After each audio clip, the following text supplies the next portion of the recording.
Friday, and welcome to Rook's Recipes. We are doing something a little different today. First of all, what we're cooking comes from Tuscany, comes from Italy and the Tuscan region, and it's a request pretty much from my boss for a vegetarian dish. So what we're going to make tonight is an open-faced grilled portobello mushroom sandwich. And the main ingredient, you might imagine, any guesses? Yes, portobello mushrooms.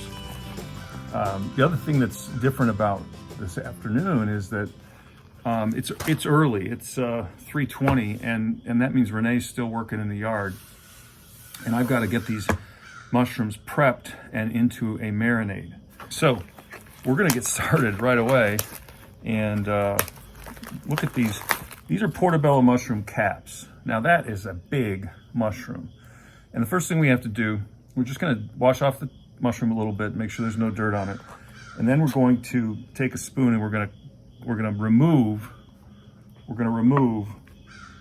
these ribs. I'm not sure if ribs is the right word, but we're gonna remove them with a spoon. And this is the only recipe I've ever done that with. I've got 3 of these. This one's broken a little bit, but we'll end up with maybe 2.5 really good sandwiches out of this. And it's, you know, as a meat substitute, this portobello is tremendous. It grills beautifully.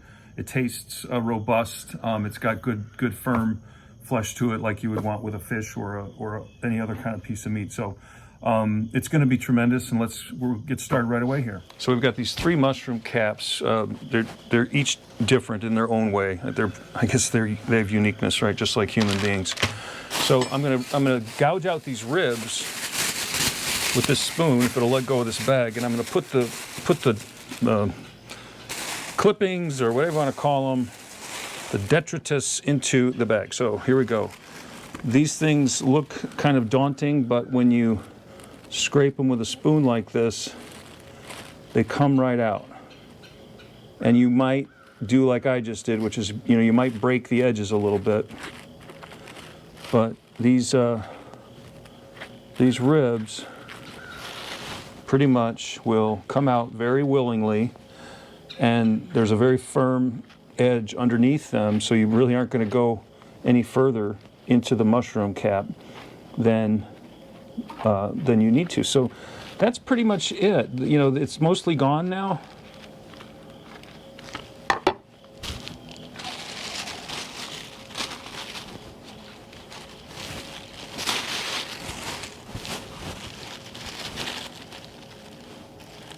Doesn't have to be 110% clean, just mostly. So that's one. Here we go, number 2.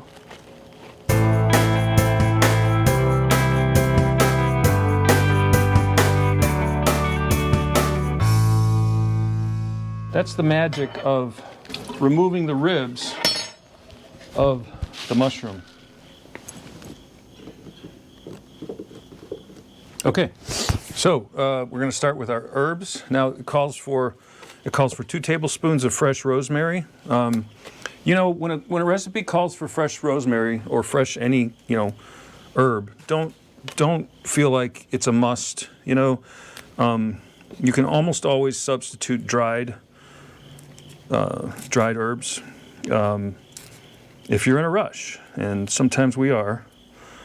But this is really nice looking. I can buy this little sprigs at the grocery store in the produce section.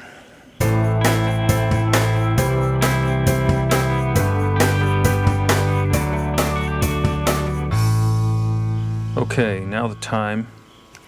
Thyme is tougher than rosemary. I just said that now. Look how easily that came off.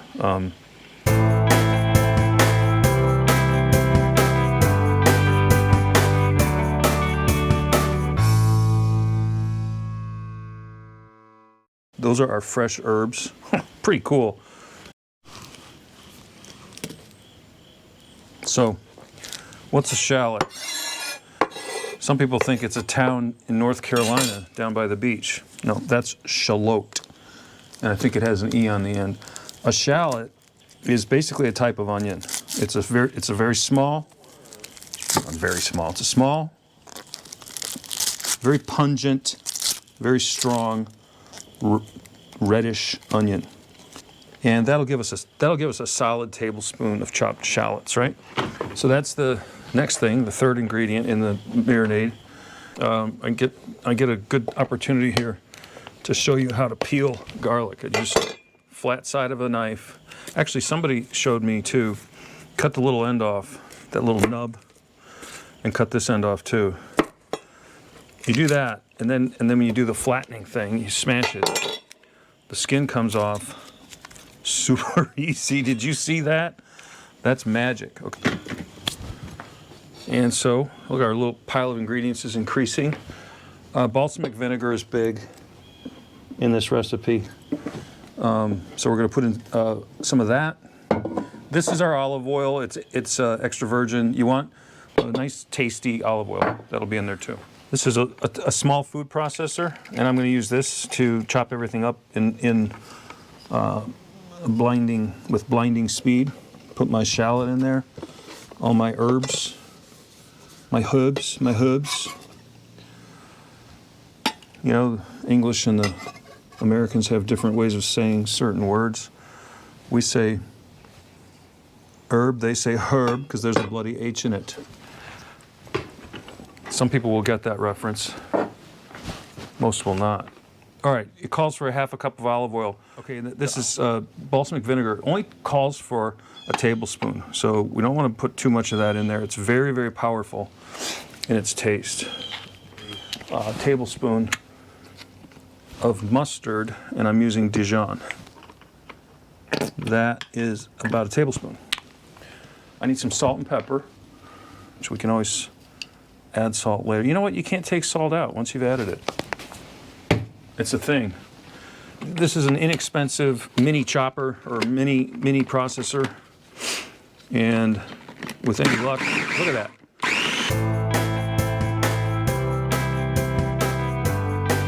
The rosemary looks like it could be chopped a little bit more, so I'm gonna go a little bit longer to get the rosemary chopped. Rosemary's tough. It's like, you know what it's like? It's like pine needles. Also tell just by how thick this is that I'm gonna want more liquid in it, and that means more olive oil.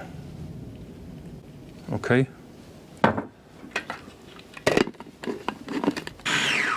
All right, so I'm gonna call that probably done. Now I could have chopped all those things individually. It would have taken a long time and you would have enjoyed watching me chop them all, but that's pretty awesome. Oh, it smells good. Taste of Tuscany. Smells of Tuscany. So I'd go get a bigger pan because these are big. So here's my broken wing, and this one's my champion, the King Daddy, as my brother-in-law calls the big fish, is the King Daddy.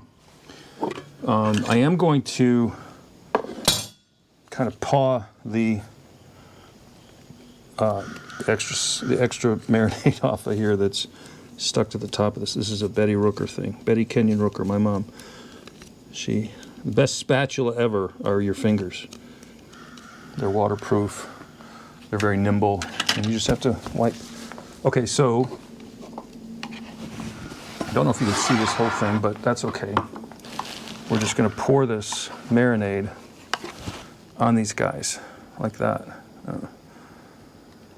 And we're just going to, you know, the marinade's not doing any good sitting on the bottom of this lovely white casserole dish, right?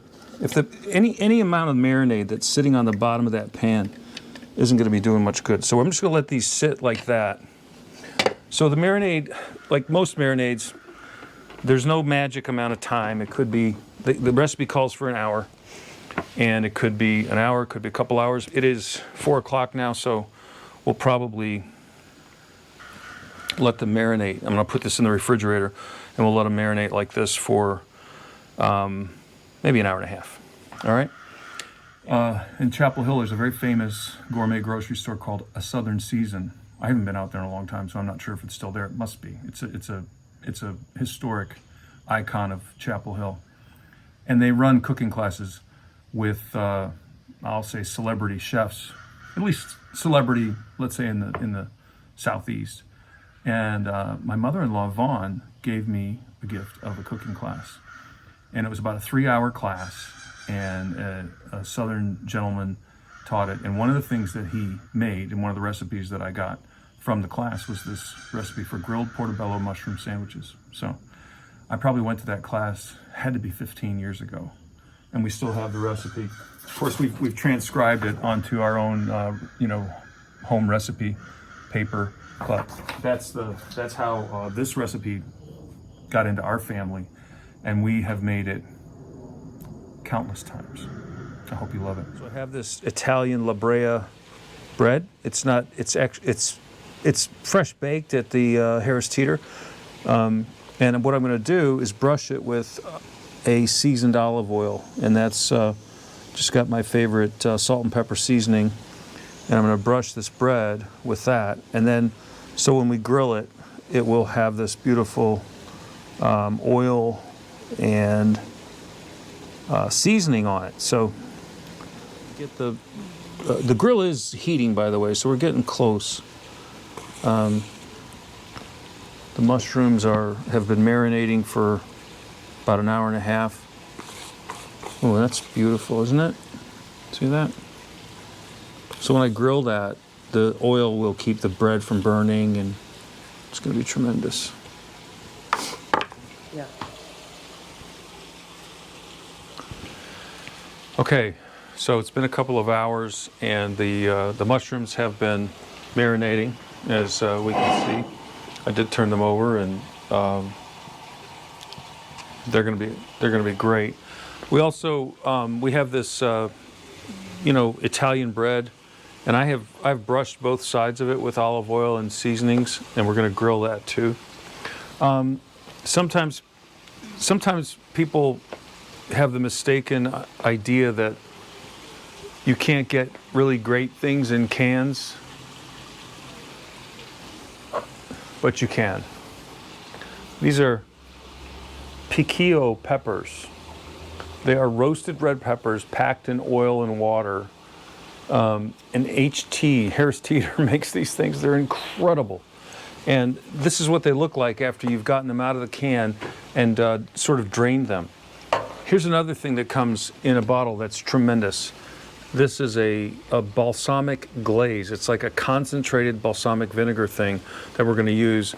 And then here's another thing that comes. This is a jar, but this is black olive tapenade. Again, Harris Teeter brand. It's phenomenal. So these are the things that are going to kind of garnish our sandwiches. So here we go. What I'm going to use is this avocado oil spray on the grill, and then I'm going to take these mushrooms and I'm going to put them cap side down like that. And this is the one I've been telling you about, this poor little broken down mushroom. And we're going to grill them, and it's going to take a while, so we're going to take a break while they cook, and they will, just like mushrooms always do, they will give off water. So I would say these have been cooking for about 8 minutes, and they're on like medium-high heat. So I'm going to turn them over. You can see, here's what I want you to look at. There's water forming. That's what mushrooms do. That's mushrooms being mushrooms. They give off water. All right, so we're going to go like that and go like that. Woo! So we had a lot of oil in the cup of the mushroom. So it's gonna flare up a little bit. But they're not even like brown. This is the King Daddy. Boom.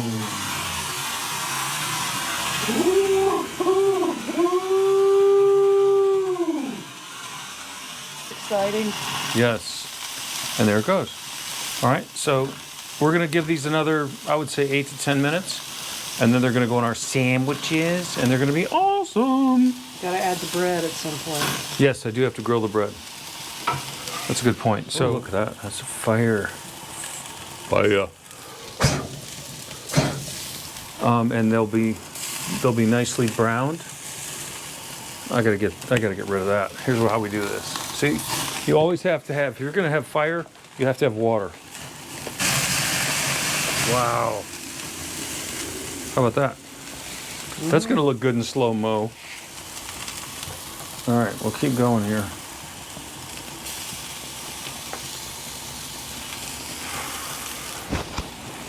Say something. It's gonna be great! So somewhere along the way, as we've made this recipe over the years, we decided to put provolone cheese on it. It's not in the original recipe, but it's an enhancement that we have done. So there we go. We're very, very close to pulling everything off. You need to close that to make the cheese melt? I am. Thank you. It's grilled. The cheese is melting. Look at that. Can you zoom in on that little bubble? That is water from the inside of that mushroom still bubbling out. It's like a volcano. Awesome. It is. These are pieces of bread that have been bathed in olive oil and seasonings. I think I'm going to put them all on one plate, right? No, I don't think you are. They're not going to fit. All right, put this over there. All right, this is the King Daddy. It's a beauty. So that one's mine? Yep. Wow, look at that. Whoa, cheesy, pleasy, lemon squeezy. Look at that. All right. Turn this very down. So, Don't you want to get the other ones off? no, I'm gonna focus on this one. I might turn this off, you know, but I really want to focus on this is the way we prepare it. You know, the other ones we can worry about later. But this one, this is the King Daddy. It's gonna be open-faced, right? You want it to be open-faced, right, Renee? Yes. Okay, so this is olive tapenade. If you haven't had this, it's so good. It's minced olives and olive oil and red peppers and garlic, and it's very, very Tuscan, in my opinion. Someone might try to correct me, but I don't think you're gonna do very well. Okay, now, this is, I was telling you that great things come in cans, and they're just gorgeous. So, piquillo peppers. Oh, balsamic glaze. So that is critical, and I think that's it. Thank you for joining us. It's tasting time. Oh my gosh.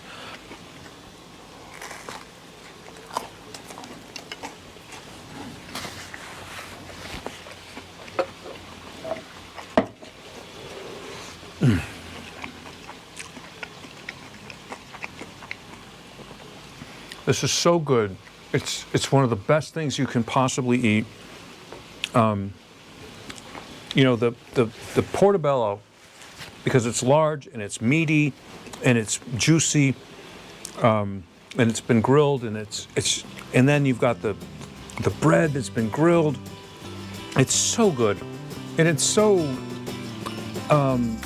Italian and Tuscan, and it's also vegetarian. So. Also, if I'm not mistaken, mushrooms are 0 points on a Weight Watchers diet.